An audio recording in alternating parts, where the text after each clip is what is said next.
Good morning students. आज हम हिंदी में नीति के दोहे का अभ्यास करेंगे। कवि है रहीम जी। वैसे तो हिंदी साहित्य में कबीर जी, रहीम जी, सूरदास, तुलसीदास, इन सभी के बारे में आपने जाना ही होगा। कबीर जी और रहीम जी के जो दोहे हैं उसमें हमें जीवन के कुछ वास्तविकता के दर्शन होते हैं। जीवन में जो कुछ भी हकीकत है जिसका हम अनुभव करते हैं उसका मूर्त रूप यहाँ पर कवि ने अपने दोहों में दिया है, वास्तविकता का हमें दर्शन कराया है। आज हम हमारी जो व्यवहार की रीत बात है उसके बारे में कवि ने हमें जो दोहे दिए हैं यहाँ पर उसका अभ्यास करने वाले हैं। तो नीति के दोहे, तो सबसे पहले हम कवि परिचय प्राप्त करें तो उनका जन्म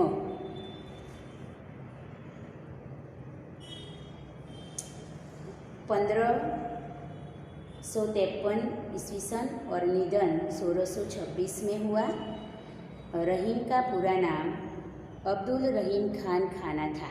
अब्दुल रहीम खान खाना था। उनके पिता का नाम बैरम खां था, जो अकबर के अभिभावक थे।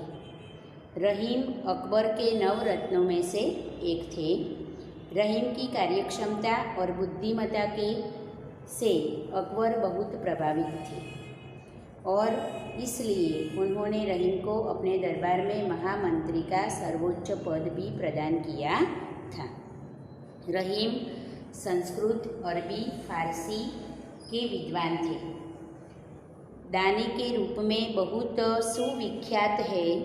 जीवन के व्यवहारिक अनुभवों का उन्होंने अपनी सच्चाई में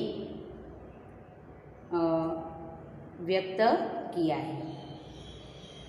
प्रथम दोहे में परहित की भावना, दूसरे दोहे में सही संबंध की रीत और सच्चा प्यार, तीसरे दोहे में छोटी चीज का महत्व, चौथे दोहे में सही दीनबंधु की बात की गई है, पांचवें दोहे में कड़वे वचन बोलने वाले की स्थिति का वर्णन किया है, छठवें दोहे में उत्तम व्यक्ति की प्रवृत्ति, सातवें दोहे में बिगड़ी हुई बात को छोड़ देने में ही भलाई है उसकी बात की गई है और आठवें दोहे में धैर्य का महत्व तथा अंतिम दोहे में किसी से मांगना नहीं चाहिए, मांगना मृत्यु के समान है, इस बात को उद्घाटित किया है। तो इस तरह रहीम जी ने यहाँ पर भिन्न भिन्न दोहों के माध्यम से हमारी व्यवहार नीति कैसी होनी चाहिए,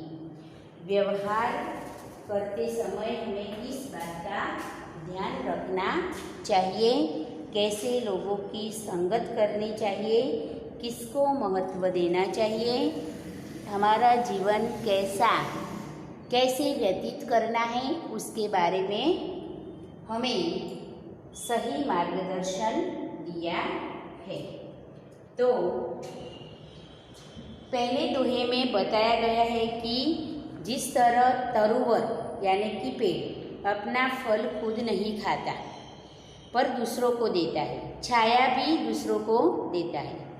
सरोवर अपना पानी नहीं पीता बल्कि सरोवर का पानी दूसरों के लिए ही होता है। उसी तरह जो सज्जन व्यक्ति है वह धन संपत्ति का प्रयोग अपने खुद के लिए न करके दूसरों के कल्याण के लिए या मदद के लिए करता है। तो परोपकार की बात की गई है।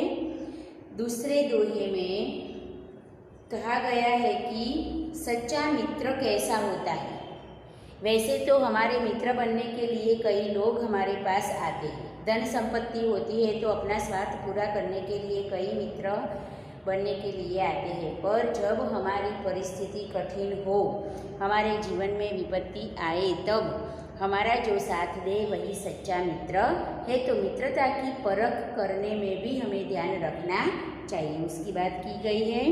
तो तीसरे दोहे में उन्होंने बताया है कि किसी भी चीज़ को हमें छोटा या कम महत्व नहीं देना चाहिए। क्योंकि छोटे का जो काम है वह बड़े लोग नहीं कर सकते। यह बताने के लिए, समझाने के लिए एक सुई का उदाहरण दिया है कि सुई से कपड़े सिए जाते हैं, पर उसकी जगह सुई को हम छोड़ दें और उसकी जगह तलवार को ले आए तो तलवार से हम कपड़े सी सकते नहीं। तो जो काम छोटे लोग कर सकते हैं वह बड़े नहीं कर सकते। सबका अपना अपना महत्व होता है, इसलिए हमें छोटों को भी कभी कम महत्व नहीं देना चाहिए। छोटा हो या बड़ा हो, सब अपना अपना खुद का अस्तित्व रखते हैं, इसलिए सबको समान महत्व देना चाहिए। उसके बाद कवि ने चौथे दोहे में कहा है कि गरीब लोगों के लिए वही ईश्वर है जो उन्हें कुछ दे। गरीब लोगों की दृष्टि सबके सामने कुछ लेने की आशा से पड़ती है, लेकिन सभी लोग उनके लिए भगवान या दानी नहीं बनते। उनके लिए वही दानी बनते, भगवान जैसे हैं जो लोग उन्हें मदद करते हैं। फिर आगे की बात उन्होंने की है कि कड़वे मुंह वाले की हमेशा बुरी हालत होती है। खीरा का मुंह काटकर हम बाद में खीरा को खाते हैं, यानी कि ककड़ी को खाते हैं। तो उसी तरह कड़वी वाणी वाले जो लोग होते हैं उनको, कड़वे स्वभाव वाले जो लोग होते हैं उनकी भी हालत खीरा की मुंह के ऊपर के मुंह की होती है, वैसी ही उनकी भी हालत होती है, लोग उन्हें छोड़ देते हैं। फिर उत्तम प्रकृति के लोग जो होते हैं उन पर संगति का कोई बुरा प्रभाव नहीं पड़ता। यह बात समझाने के लिए चंदन के वृक्ष पर रहते सांप का, भुजंग का उदाहरण दिया है कि पूरे रात दिन भुजंग चंदन के पेड़ से चिपक कर रहते हैं, फिर भी उसका विष का असर चंदन की सुवास को नहीं होता। उसी तरह उत्तम प्रकृति वाले लोग बुरी संगत के साथ रहे तो भी उन पर कोई प्रभाव नहीं पड़ता। फिर बिगड़ी बात बने नहीं। जो एक बात बिगड़ जाती है तो फिर से वह बात नहीं बन पाती। जिस तरह फटे हुए दूध से मक्खन नहीं निकाला जाता, उसी तरह बिगड़ी हुई बात को भी फिर से सही नहीं बनाया जाता। रहीम जी कहते हैं कि जीवन में थोड़े दिनों के लिए विपत्ति आनी चाहिए, क्योंकि विपत्ति आने पर ही हमें पता चलता है कि कौन हमारा हित चाहता है और कौन हमारा अहित चाहता है। हमारे सच्चे हितेच्छु की जान पहचान के लिए जीवन में थोड़े दिनों के लिए विपत्ति आनी चाहिए। फिर रहीम जी कहते हैं कि स्वाभिमान को छोड़कर जो लोग दूसरों के सामने अपना हाथ फैलाते हैं, कुछ मांगते हैं, वह मरे हुए के समान है। मनुष्य में अपना खुद का स्वाभिमान होना चाहिए, क्योंकि और कवि ये भी कहते हैं कि मांगने वाला तो मरे हुए बराबर है ही, पर जो अपने पास है और देने से इनकार करता है वह भी उनसे पहले मरा हुआ है। इस तरह जीवन में कभी भी किसी के सामने हाथ फैलाना नहीं चाहिए। उसकी बात भी यहाँ पर कवि ने हमें समझाई है। तो अब हम बारी से एक दोहे को देखेंगे, उसका गान भी करते जाएंगे। तरुवर फल नहीं खात है, सरवर पियहीन पान, कही रहीम पर काज हित, संपत्ति सुचहि सुजान रही मन, संपत्ति सुचहि सुजान, कही रहीम संपत्ति सगे, बनत बहुत बहुरीत, विपत्ति कसोटे जे कसे, तेहि साचे मीत रही मन, तेहि साचे मीत। तरुवर यानी कि वृक्ष और परकाज दूसरों के काम।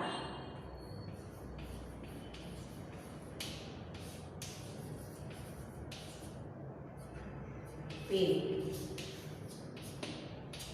तरुवर फल नहीं खाते हैं। तरुवर यानी कि पेड़ कभी अपने फल खाते नहीं है, लेकिन पेड़ों के फल हम सब ही खाते हैं। तो अपना फल तरुवर दूसरों को देते हैं। सरोवर पियहनि न पान। सरोवर यानी कि सरोवर, सरोवर भी कभी अपना खुद का पानी नहीं पीता। सरोवर पियहि न पान, सरोवर भी अपना पानी नहीं पीता। यदि वह अपना पानी पी जाता तो वह दूसरों को सरोवर में से पानी पीने के लिए नहीं मिलता। तो जिस तरह तरुवर और सरोवर अपनी चीज दूसरों के लिए ही रखते हैं, उसी तरह कही रहीमन पर काज हित। रहीम कहते हैं संपत्ति सूचहि सुजान। तो सुजान यानी कि ज्ञानी पुरुष, सूचहि एटले संग्रह करते हैं, संपत्ति का संग्रह करते हैं। किस लिए संग्रह करते हैं? तो परकाज हित यानी कि दूसरों के लिए, परकाज दूसरों के काम।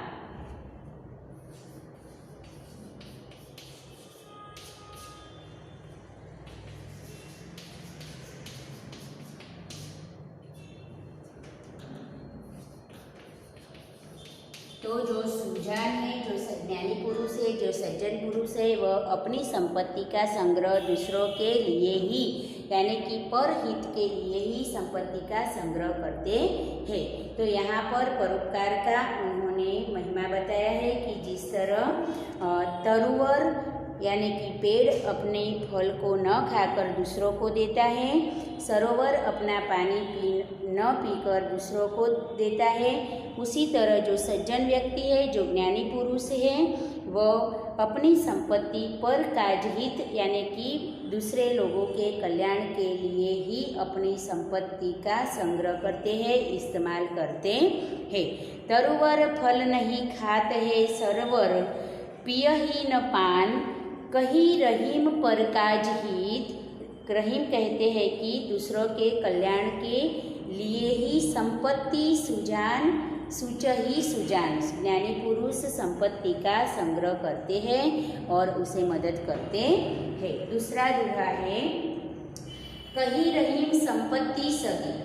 जब हमारे पास संपत्ति होती है तब रहीम जी कहते हैं कई लोग हमारे साथ संबंध बनाने के लिए आते हैं। कही रहीम संपत्ति सगे बनत बहुत बहुरीत रीत। कई प्रकार के लोग हमारे साथ मित्रता करने के लिए आते हैं। विपत्ति कसौटी जे कसे ते ही साचा मित। मित यानी कि मित्र और ते ही यानी कि बेही। ते बेही कौन? जो हमारा साथ दे, बेही। मित यानी कि मित्र। तो रहीम जी कहते हैं कि जब हमारे पास संपत्ति होती है तब, जब हमारे पास संपत्ति होती है तब कई प्रकार के मित्र, कई प्रकार के लोग हमारे साथ मित्रता बनाने के लिए आते हैं, संबंध बनाने के लिए आते हैं। कही रहीम संपत्ति सगे यानी कि ऐसे लोग संपत्ति के सगे हैं। बनत बहुत बहुरीत, जब संपत्ति होती है तो हमारे साथ बहुत प्रकार के लोग संबंध बनाने आते हैं। विपत्ति कसौटी जे कसे ते ही साचे मित। पर विपत्ति रूपी कसौटी में से जो खरा उतरे वही सच्चा मित है। यानी कि हम पर जब विपत्ति आती है तो उस समय जो हमें मदद करता है, जो हमारे साथ रहता है, जो हमारा साथ नहीं छोड़ता, वही सच्चा मित्र है। यह बात मित्रता की पहचान हमें इस दोहे में बताई है कि कौन हमारा सच्चा मित्र है। तीसरे दोहे में रहीमन देखी बड़े न को, लगुन दीजिए डारी, जहाँ काम आवे सोई, कहाँ करे तरवारी। रहीमन कहाँ करे तरवारी। तरवारी यानी कि तलवार, डारी यानी कि छोड़ना। तो रहीमन देखी बड़े न को, बड़े लोगों को देखकर रहीम जी कहते हैं कि छोटों को छोड़ देना चाहिए नहीं। बड़े लोगों को देखकर छोटी चीज को हमें छोड़ देना चाहिए नहीं। रहीमन देखी बड़े न को, लघु न दीजिए डारी, डारी मतलब छोड़ना, लघु यानी कि छोटा, छोटी चीज को हमें छोड़ देना चाहिए नहीं। बड़ी चीज को देखकर छोटी चीज को हमें छोड़ देना चाहिए नहीं।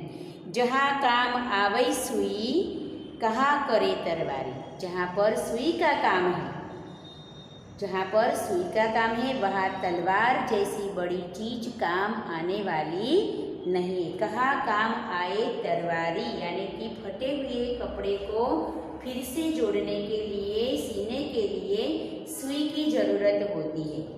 जब हम सुई को तुच्छ मानकर, छोटी मानकर छोड़ देते हैं, उसकी जगह पर तलवार को लेते हैं, तो तलवार से हम वही फटे हुए कपड़े को फिर से बना नहीं पाते। इसलिए कवि कहते हैं कि सबका अपना अपना महत्व होता है। इसलिए कभी भी किसी भी चीज को तुच्छ या सामान्य मानना नहीं चाहिए। सबको समान महत्व देना चाहिए और सबके महत्व को समझना चाहिए। रहीमन देखी बड़े न को, लघु न दीजिए डारी, जहाँ काम आवे सुई, कहाँ करे तरवारी। जहाँ काम सुई का काम है वहाँ तलवार कोई काम नहीं आ सकती। इसलिए कभी बड़े को देखकर छोटों को छोड़ देना चाहिए नहीं। उसके बाद आगे, जो रहीम दिन ही लखई, दिन बंधु सम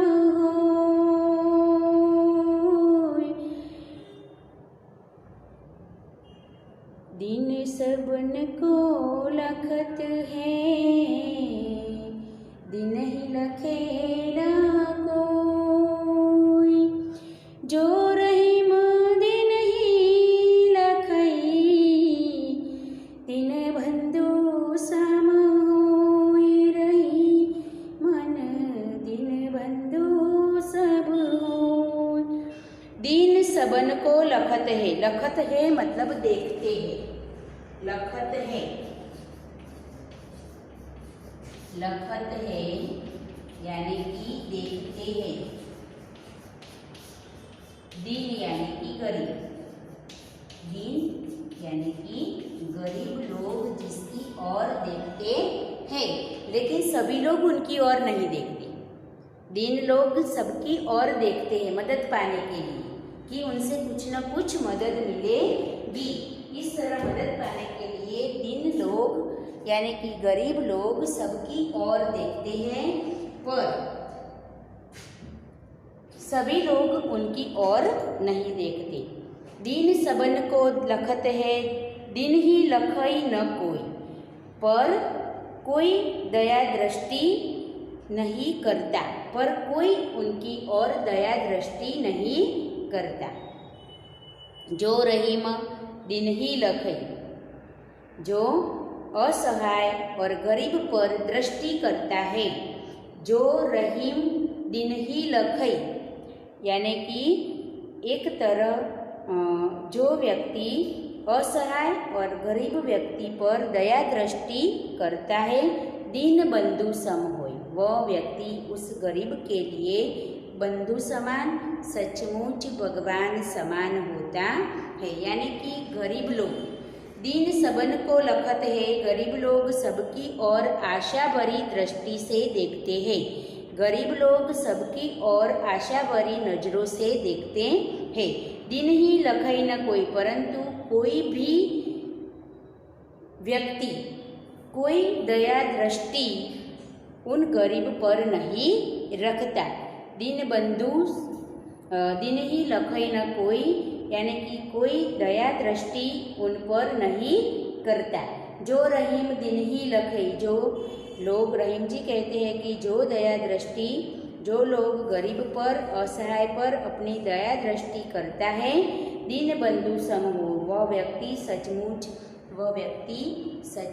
वह दिन यानी कि गरीब के लिए भगवान के समान है। खीरा को मुँह काटी के मलियत नौन लगाय, रही मन करुए मुखान की, चाहिए यही सजाय, रही मन चाहिए यही सजाय। खीरा का मुंह काटिए। खीरा एक तरह की ककड़ी है, खाने की चीज। खीरा का मुंह काट के यानी कि ककड़ी का ऊपर का जो भाग है उसे हम काट कर फेंक देते हैं, फिर बाद में उसे खाते हैं। तो खीरा का मुंह काट के मलियत लौन लगाए। लौन यानी कि नमक, मलियत यानी कि मलना, मलियत यानी कि मलना, फिर नौन यानी कि नमक। तो खीरा यानी कि एक प्रकार की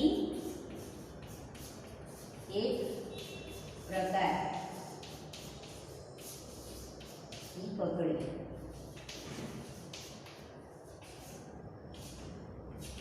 तो जिस तरह ककड़ी से खाने से पहले ककड़ी को ऊपर का भाग जो होता है उसे काटकर हम फेंक देते हैं, फिर उसका बाकी का जो शेष भाग है उसे हम उस पर नमक लगाकर उसे खाते हैं, तब हमें अच्छा लगता है। तो कवि कहते हैं कि खीरा का मुंह काट के मलियत नौन लगाए, फिर उस पर नमक मलना चाहिए यानी कि नमक लगाना चाहिए। रही मन करुए मुखन की, जो कड़वे स्वभाव वाले होते हैं। करुए यानी कि कड़वे, करुए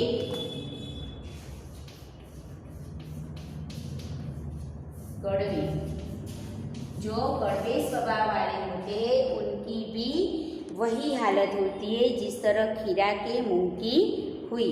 तो रही मन कड़वे मुखन की, चाहिए यही सजा। कड़वे मुख वाले या कड़वे स्वभाव वाले लोग बुरी संगति में, कड़वे स्वभाव वाले लोगों की भी यही स्थिति होती है कि लोग उसे छोड़ देते हैं। इसलिए हमें स्वभाव से हमेशा अच्छा बनना चाहिए, कभी हमें कड़वे बनना चाहिए नहीं। यही बात हमें इस दोहे के माध्यम से कवि समझाते हैं। खीरा का मुंह काट के मलियत नौन लगाए। खीरा का मुंह काटकर ककड़ी का ऊपर का भाग काटकर हमें उस पर नौन यानी कि नमक लगाकर उसे खाना चाहिए। रहीम इसके माध्यम से यह बात हमें समझाना चाहते हैं कि जो कड़वे स्वभाव वाले लोग होते हैं, जो कड़वी वाणी बोलते हैं, जिसके शब्दों से दूसरों को दुख पहुंचता है, ऐसे लोगों को भी लोग छोड़ देते हैं, उनकी संगत कभी नहीं करते, उनके साथ कभी नहीं रहते। इसलिए हमेशा कड़वी वाणी का त्याग करके हमें मीठा बोलना चाहिए, सबके साथ अच्छा व्यवहार करना चाहिए, सबके साथ अच्छा संबंध बनाए रखना चाहिए। तो तरुवर यहाँ पर पहले से हम देखें तो तरुवर फल नहीं खाते हैं, पेड़ कभी अपने फल नहीं खाता। सरोवर पियह न पान, सरोवर कभी अपना पानी नहीं पीता। कही रहीम पर काज, हित संपत्ति सुचहि सुजान। उसी तरह ज्ञानी पुरुष अपने धन का संग्रह करते हैं। तो किस लिए करते हैं? तो रहीम जी कहते हैं कि अपने धन का संग्रह व परहित के लिए, लोगों के कल्याण के लिए ही करते हैं। दूसरे दोहे में बताया गया है कि कही रहीम संपत्ति सगे, संपत्ति के सगे सब लोग हैं। जब तक हमारे पास संपत्ति है तब तक लोग हमारे पास आते हैं, तो सभी लोग संपत्ति के ही सगे हैं। बनत बहुत बहुरीत, बहुत प्रकार से हमारे साथ संबंध बनाने के लिए जब हमारे पास संपत्ति होती है तब बहुत लोग आते हैं। विपत्ति कसौटी जे कसे, इतने सारे लोगों में से जो लोग विपत्ति के समय भी हमारे साथ रहते हैं, विपत्ति कसौटी जे कसे ते ही साचे में, वही लोग हमारे सच्चे मित्र हैं। यानी कि जब हमारे पास संपत्ति है तो कई लोग हमारे पास आते हैं, पर ऐसे लोग तब तक ही हमारा साथ देते हैं जब तक हमारे पास धन है, संपत्ति है। जब हमारे पास से धन संपत्ति चली जाती है, हमारा तो हमारा समय बुरा आता है तो वैसे लोग भी जो स्वार्थ पूरा करने के लिए हमारे पास आए थे, ऐसे लोग भी हमें छोड़कर चले जाते हैं। इसलिए कबीर रहीम जी कहते हैं कि जो विपत्ति रूपी कसौटी में भी हमारा साथ दे वही सच्चा मित्र है। रहीमन देखी बड़े न तो लघु न दीजिए डारी, बड़ी चीज़ को देखकर छोटी चीज़ को हमें छोड़ देना चाहिए नहीं। यह बात समझाने के लिए रहीम जी ने यहाँ पर सुई और तलवार का उदाहरण दिया है, क्योंकि सबका अपना अपना काम होता है। जो काम छोटे कर सकते हैं वह काम बड़े नहीं कर सकते। इसलिए रहीम जी कहते हैं कि सुई का काम तलवार नहीं कर सकती, उसी तरह छोटी चीज़ जो काम कर सकती है उसका काम बड़ी चीज़ नहीं कर सकती। इसलिए कभी भी बड़ी चीज़ को देखकर हमें छोटी चीज़ को छोड़ देना चाहिए नहीं। सबका समान महत्व होता है। उसके बाद आगे के दोहे में दीन संबंध को लखत है, गरीब लोग सबकी और आशा भरी दृष्टि से देखते हैं। दिन ही लखे न कोई पर, उन पर गरीब लोग पर कोई दया दृष्टि नहीं करता। जो रहीम दिन ही लखे, जो लोग गरीब लोग पर दया दृष्टि करता है वही दीन बंधु के समान है, यानी कि वही लोग सचमुच भगवान के समान होते हैं। खीरा का मुंह काट के मलियत नौन लगाए, खीरा का मुंह काट कर उसका ऊपर का मुंह काट कर फेंक देना चाहिए, फिर उसमें नमक या नौन लगाकर उसे खाने से वह अच्छा लगता है। उसी तरह कड़वे स्वभाव वाले रहीमन कड़वे मुखन की चाहिए यही सजा, कड़वे मुख वाले कड़वे स्वभाव वाले लोगों को भी यही सजा मिलती है। खीरा के मुंह को जिस तरह काटकर फेंक दिया जाता है, उसी तरह कड़वे स्वभाव वाले लोगों को भी लोग अपने जीवन में से उसे छोड़ देते हैं, उसका त्याग कर देते हैं। तो कड़वे मुंह वाले लोगों की भी खीरा के मुंह की तरह बुरी दशा होती है। इस तरह कवि कहते हैं कि हमें हमेशा अच्छा बनना चाहिए, दूसरों पर दया करनी चाहिए, दूसरों को मदद करनी चाहिए और हमेशा मीठा बोलना चाहिए, सबके साथ अच्छा व्यवहार संबंध बनाए रखना चाहिए। तो यहाँ पर हमने 5 दोहे देखे, तो 5 दोहों में से आपको जितने भी शब्दों के अर्थ है वह आपको तैयार करने हैं। साथ में मैंने जिस तरह उसका गान किया है, मुझे जैसा आता था वैसा, तो आप भी उसी तरह उसका गान करने का प्रयत्न करें और इस 5 लेखक परिचय तैयार करें और साथ में इन 5 दोहों में से आप जितना बना सकते हैं इतने हेतुलक्षी प्रश्न बनाना, जिससे आपके दोहों की स्पष्टीकरण और भी अच्छे से हो जाएगा। और बाकी के जो दोहे हैं हम बाद में दूसरे वीडियो में देखेंगे। Okay, thank you.